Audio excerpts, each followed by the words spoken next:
салому вақт бахайр. ба барномаи тоҷикистони рақамӣ бо ман ҳофизи маҳмадалӣ хуш омадед. дар ин барнома ҳукумати электронӣ роҳ ба сӯи шаффофият, суръат ва ояндаи рақамии Тоҷикистон. хизматрасониҳои давлатӣ рӯз то рӯз наздик ва дастрас мегарданд. лоиҳаи озмоишии андозбандии соҳибкорони инфиродӣ аз моҳи сентябр бо ҳадафи содагардонии пардохти андоз, рушди хизматрасониҳои электронӣ ва фароҳам овардани муҳити мусоиди соҳибкорӣ роҳандозӣ мегардад. интиқоли оддии маблағ байни аъзои оила, дӯстон, наздикон ва дигар шаҳрвандон тавассути ҳамёнҳои электронӣ, барномаҳои мобилӣ ё хизматрасониҳои рақамӣ мавриди андозбандӣ қарор намегиранд. муродифи мантиқии ин гуфтаҳо дар барномаи навбатии Тоҷикистони рақамӣ. чанде пеш агентии инноватсия ва технологияҳои рақамӣ назди президенти ҷумҳурии Тоҷикистон аз оғози татбиқи лоиҳаи озмоишии андозбандии рақамии соҳибкорони инфиродӣ иттилоъ дод. бинобар сабабҳои объективӣ ва субъективӣ на ҳама моҳияти ин ибтикоротро дуруст дарк намуданд. рӯзҳои охир вобаста ба лоиҳаи озмоишии андозбандии рақамии соҳибкорони инфиродӣ дар ҷомеа сару садоҳо зиёд ба назар мерасанд. агентии инноватсия ва технологияҳои рақамӣ назди президенти ҷумҳурии Тоҷикистон бо мақсади пешгирии нофаҳмиҳо ба шаҳрвандон ва соҳибкорон расман тавзеҳ медиҳад, ки ин лоиҳа ба андозбандии интиқоли маблағ байни шаҳрвандон равона нашудааст. интиқоли оддии маблағ байни аъзои оила, дӯстон, наздикон ва дигар шаҳрвандон тавассути ҳамёнҳои электронӣ, барномаҳои мобилӣ ё хизматрасониҳои рақамӣ мавриди андозбандӣ қарор намегирад. ҳадафи асосии лоиҳа дастгирии соҳибкории хурд, рушди иқтисоди рақамӣ ва фароҳам овардани низоми муосиру шаффофи фаъолияти соҳибкорӣ мебошад. лоиҳа танҳо ба ҳолатҳое дахл дорад, ки шахс ба фаъолияти доимии соҳибкорӣ машғул буда, аммо расман ҳамчун соҳибкор ба қайд гирифта нашудааст. дар доираи лоиҳаи озмоишӣ як қатор имконияту сабукиҳои нав барои соҳибкорон пешбинӣ гардидааст, ки ба беҳтар шудани муҳити соҳибкорӣ мусоидат менамояд. ҳадафи асосии лоиҳа дастгирии соҳибкории хурд, рушди иқтисоди рақамӣ ва фароҳам овардани низоми муосиру шаффофи фаъолияти соҳибкорӣ мебошад. лоиҳа танҳо ба ҳолатҳое дахл дорад, ки шахс ба фаъолияти доимии соҳибкорӣ машғул буда, аммо расман ҳамчун соҳибкор ба қайд гирифта нашудааст. дар доираи лоиҳаи озмоишӣ як қатор имконияту сабукиҳои нав барои соҳибкорон пешбинӣ гардидааст, ки ба беҳтар шудани муҳити соҳибкорӣ мусоидат менамояд. аз ҷумла меъёри андозбандӣ барои соҳибкорони инфиродӣ аз 6 то 3% коҳиш дода мешавад. ҳисоб ва пардохтҳои андоз ба таври худкор анҷом дода мешаванд. ҳисоботҳои андозӣ ба шакли автоматикӣ омода мегарданд. шумораи санҷишҳо ва расмиёти зиёдатӣ кам карда мешавад. ба қайдгирии соҳибкорӣ сода ва дастрас мегардад. истифодаи хизматрасониҳои рақамӣ ва пардохтҳои ғайринақдӣ васеъ карда мешавад. ҳангоми 10 маротиба интиқоли маблағ дар як шабона рӯз аз 10 ҳамёни электронӣ то 80 интиқоли маблағ дар давоми як моҳ аз як нафар агар то 10 маротиба 20 маротиба бошад, ин аз вай андозбандӣ намешавад. баъд аз ҳамин ворид гардидан зиёда аз 10 интиқоли маблағ ба як қабулкунанда, ин эҳтимолияте ки ҳамин шахс фаъолияти соҳибкорӣ мебарад, ҳамин маълумотро низом ба маҳкумоти андоз ирсол менамояд. аз ҷумла овозаҳо паҳн гардиданд, ки интиқоли маблағ ҳатто интиқоли оддии маблағ байни аъзои оила, дӯстон, наздикон ва дигар шаҳрвандон тавассути ҳамёнҳои электронӣ, барномаҳои мобилӣ ё хизматрасониҳои рақамӣ мавриди андозбандӣ қарор хоҳад гирифт. лоиҳаи мавриди назар ба андозбандии интиқоли маблағ байни шаҳрвандон рабт надорад. ба ибораи дигар, ба ҳеҷ ваҷ интиқоли оддии маблағ байни аъзои оила, дӯстон, наздикон ва дигар шаҳрвандон тавассути ҳамёнҳои электронӣ, барномаҳои мобилӣ ё хизматрасониҳои рақамӣ мавриди андозбандӣ қарор намегирад. مسئولین агентии инновация ва технологияҳои рақамӣ назди президенти ҷумҳурии Тоҷикистон ҳадафи лоиҳаи озмоишии андозбандии рақамии соҳибкорони инфиродиро шарҳ дода, аз ҷумла гуфтаанд, ки дастгирии соҳибкории хурд, рушди иқтисоди рақамӣ ва фароҳам овардани низоми муосиру шаффофи фаъолияти соҳибкорӣ аз ҳамон ҷумла мебошанд. яке аз бартариҳои муҳими лоиҳа ҷорӣ намудани низоми кешбек андоз мебошад. дар сурати анҷом додани пардохтҳои ғайринақдӣ ба харидор 1% маблағ дар шакли кешбек баргардонида мешавад. ин тадбир барои шаҳрвандон манфиатовар буда ба рушди иқтисоди шаффоф ва муосир мусоидат мекунад. ҳамзамон дар доираи лоиҳа барои соҳибкорони инфиродӣ маҳдудияти қатъии гардиши маблағ ва талаботи ҳатмии гузариш ба шахси ҳуқуқӣ пешбинӣ нашудааст. ин имконият медиҳад, ки соҳибкорони хурд фаъолияти худро бе мушкилӣ рушд диҳанд, хизматрасониҳои худро васеъ намоянд ва ҷойҳои нави корӣ таъсис диҳанд. خیلی که ما پیش ای الکترونیک کشلک‌های استفاده می‌بردیم، حاضر ما استفاده می‌بریم. تا حال من ندیدم که ای ما فایز بگیره یا که اگه چیز دیگر نه. کلینت‌های ما اکثریتش همش بازی الکترونیک کشلک استفاده می‌برن. برای چی؟ ای همه دکاری خوب ما یک کارت تمامی все наличка гардондан, як соат сдач кадан, ҳама овоза кадан, воима кадан, ки ай сари ҳар як пардохт айма фоиз мегирад. Не ма худам электронник кошелек истифода мебарам. Пас на телефонда ягон бор надидам, ки ёки минус ягон фоиз бошад. Агар ҳоли фоиз мегириф, айма хеле фоиз мегириф. Барои ки ман ҳам харид мекунам, ҳам таксида мешинам, ҳам ягон чиза истифода мебарам, барқ меспорам. Ҳамаи ҳамё тариқи ҳамаш электронник кошелек. Ин беҳтарин чиз аст, ки мо акун ози 6% намеспорем, 3% мефорем, уже худаш 3% мона плюсай, бо плюс 1% дига кешбек мегарда. Аз шаҳрванда хоҳиш мекунам, ки бе ягон дидилагӣ, бе ягон фикри дигар, ай ҳамёнои электронӣ истифода баранд. овозаҳо дар бораи гӯё андозбандӣ шудани ҳамоёни электронӣ ҳамаи шаҳрвандон асос надорад. пас аз ҷорӣ шудани низоми нав, патент аз байн рафта, тартиб хеле сода мегардад. میان شهروندان هم میزاجان مسافران هم آوازش که همیان الکترونی شنبه پاییز میگیرد این همش اساس ندارد. агентии инноватсия ва технологияҳои рақамӣ таъкид менамояд, ки ҳадафи асосии ин ташаббус дастгирии соҳибкорон, содагардонии муносибатҳои андозӣ, рушди иқтисоди рақамӣ ва фароҳам овардани муҳити мусоиди фаъолияти соҳибкорӣ дар кишвар мебошад. пештар соҳибкорон 6% андоз меспориданд. ҳозир тариқи ин низом боз такрор мешавад. ҳамон 6% меспориданд, ҳисоботҳоро хучон омода мекарданд, ба мақомот, ба идораҳо хучон ирсол мекарданд, мебурданд. ҳозир тариқи ин низом якум 3% кам шуд, ҳамагӣ андоз 3% мешавад.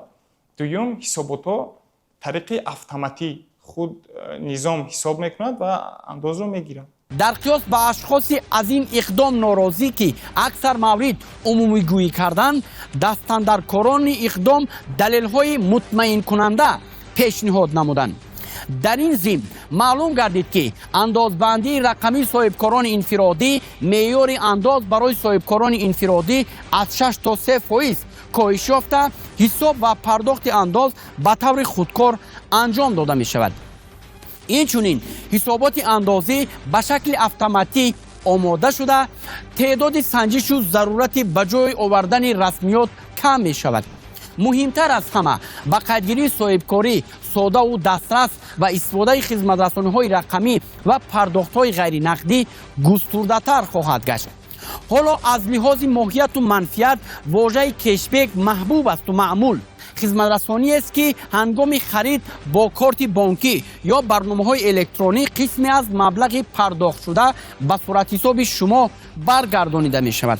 ба забони тоҷикӣ онро баргардонидани маблағ, нақдгардонӣ ва ё фоида аз харид меноманд. тавре иттилоъ гирифтем, як аз бартариҳои қобили мулоҳизаи лоиҳаи мавриди назар ҷорӣ намудани низоми кешбек андоз мебошад. шаҳрвандон бояд мадди назар дошта бошанд, ки дар сурати амалӣ намудани пардохтҳои ғайринақдӣ ба харидор 1% маблағ дар шакли кешбек баргардонида мешавад. дар кишварҳое ки пардохти ғайринақдӣ васеъ истифода мегардад, иқтисодиёти ғайрирасмӣ кам мебошад, зеро иқтидор ва имконияти истифодашуда бахусус дар бахши савдо ва хизматрасонӣ пурра муайян гардида, тамоми манбаъҳои даромад ба андозбандӣ фаро гирифта шаванд. лоиҳаи зикршуда аз фармони президенти ҷумҳурии тоҷикистон дар бораи тадбирҳои вусъат додани ҳисоббаробаркуниҳои ғайринақдӣ ки тибқи он аз 1 августи соли 2023 пардохти андозҳо божҳои давлатӣ барои додани иҷозат ва иҷозатномаҳо, пардохтҳои дигари ҳатмӣ ба буҷет, ҷаримаҳо, маблағи суғуртаи ҳатмии давлатӣ, хизматрасониҳои тиббӣ, хизматрасониҳои коммуналӣ, намудҳои дигари хизматрасониҳои давлатӣ, инчунин қабули маблағ аз ҷониби вазорату идораҳо ва ташкилоти давлатӣ тариқи ғайринақдӣ амалӣ шуда истодааст, манша мегирад. дар ҷумҳурии тоҷикистон тартиби махсуси танзим барои лоиҳаи озмоишӣ дар соҳаи андозбандии соҳибкорони инфиродӣ ҷорӣ мешавад. пеш аз ҳама бояд қайд намуд, ки лоиҳаи мазкури озмоишӣ ба андозбандии интиқолҳои оддии маблағ байни шахсони воқеӣ ва ё ба назорат ё пайгирии ҳамёнҳои электронии шаҳрвандон равона нашудааст. ҳадафи асосии лоиҳа ташкили низоми нисбатан қулай, шаффоф ва соддакардашуда барои фаъолияти соҳибкорони инфиродӣ ва ҳамкории онҳо бо мақомоти андоз мебошад. яъне низоми иттилоотӣ барои ситонидани рақамии андоз ба ҳисобгирӣ ва пешбурди андозбандии соҳибкорони инфиродӣ дар реҷаи вақти воқеӣ ҷорӣ карда мешавад. лоиҳа дар дораи заминаи 4 фармони президенти ҷумҳурии тоҷикистон дар бораи масъалаҳои агентии инноватсия ва технологияи рақамӣ назди президенти ҷумҳурии тоҷикистон аз 27 марди соли 2024 таҳти рақами 798 ва қарори ҳукумати ҷумҳурии тоҷикистон аз 25 июни соли 2024 таҳти рақами 367 дар бораи тартиби пешниҳод намудани реҷаи махсуси танзимӣ дар соҳаи инноватсия ва технологияи рақамӣ амалӣ карда мешавад. тартиби мазкур ба соҳибкори инфиродӣ ва шахси воқеие ки соҳибкори инфиродӣ набуда тибқи тартиби мазкур тавассути ҳамёнҳои электронӣ даромадҳоро аз ҳисоби фаъолияти тиҷоратӣ, аз ҳисоби фаъолияти соҳибкорӣ ба даст меоранд, татбиқ мегардад. соҳибкори инфиродӣ ки қаблан низоми соддакардашудаи андозбандиро бо меъёри 6% эъломе пешниҳод мекард ва 6% андози низоми соддакардашуда ба буҷети давлатӣ пардохт мекард.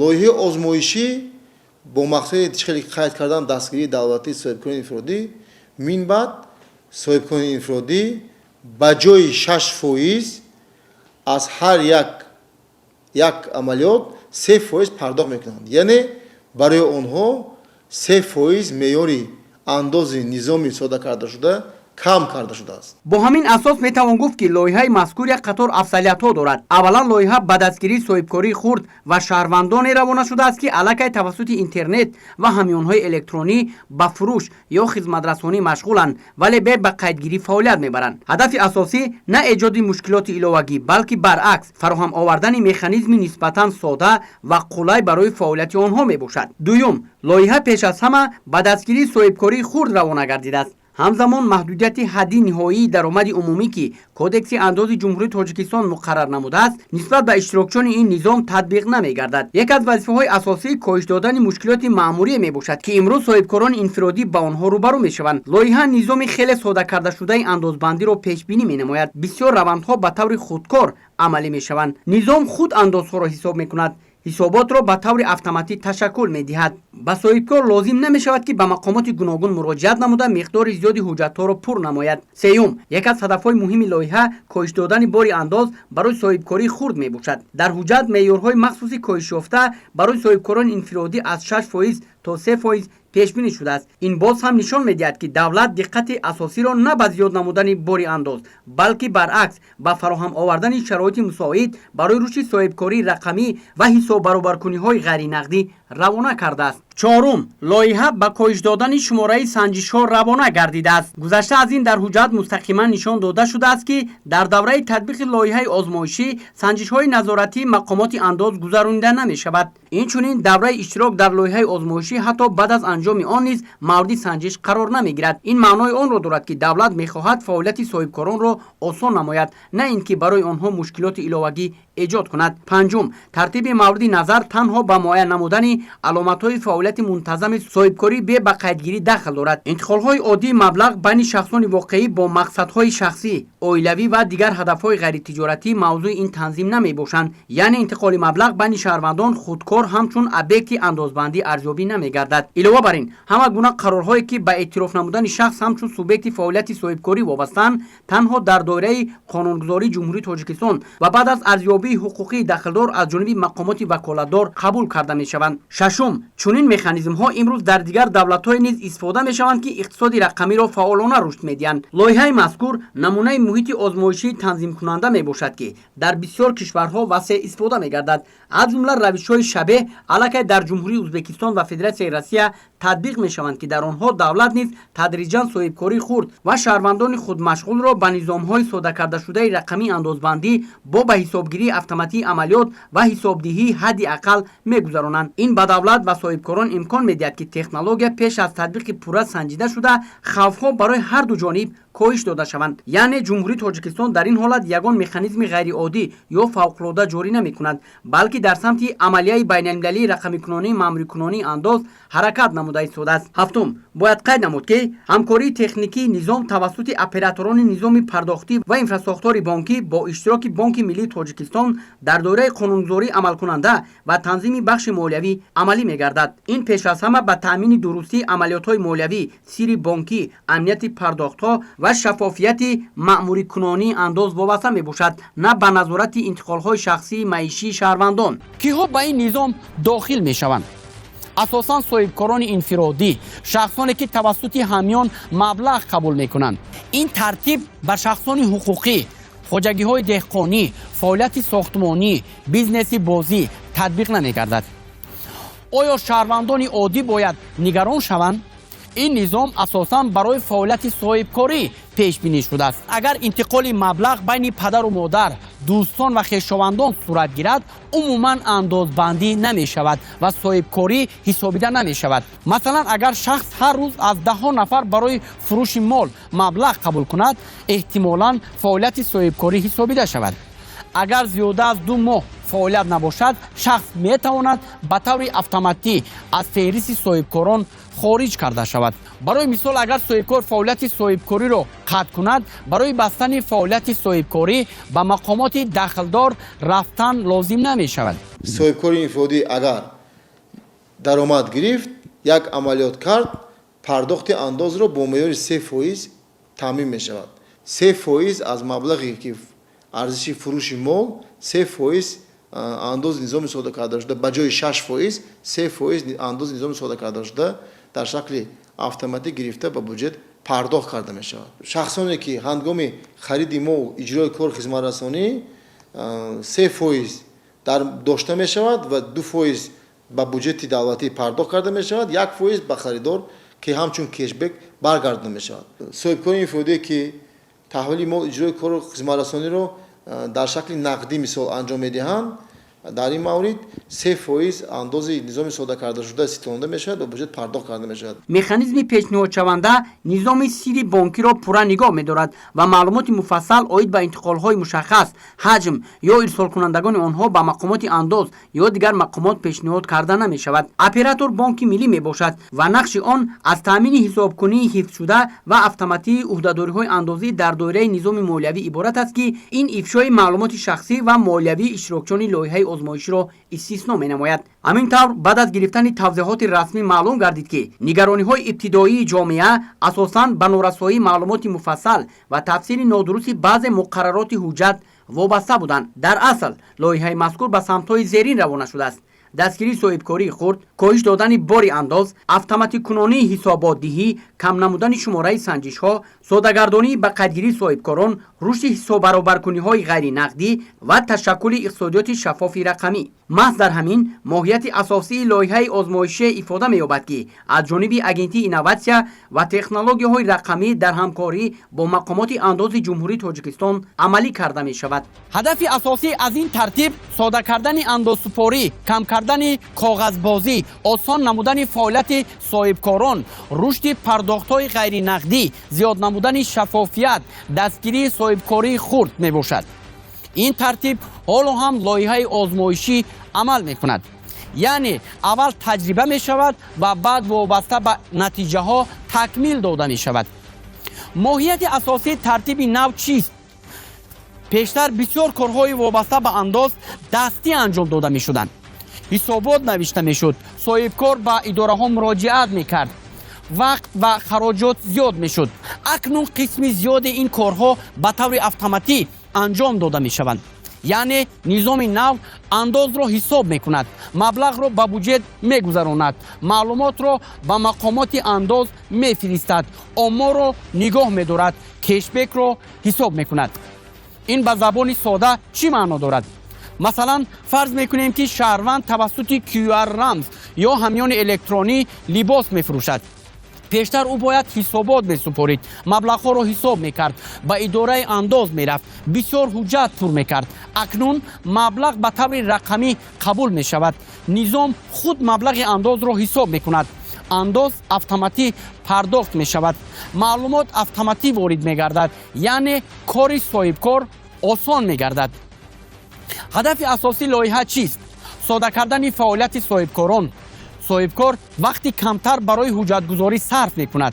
مثلا فروشنده که همچون صاحبکاری انفرادی به قید گرفته شده است، دیگر مجبور نیست که هر ماه حسابات تیار کند. حسابات ها به طور اتوماتیک حساب کرده می شود. رقمی کنانی قدمی مهم به سوی اقتصاد شفاف، خدمترسانی های معاصر و رشد استوار تاجیکستان می باشد.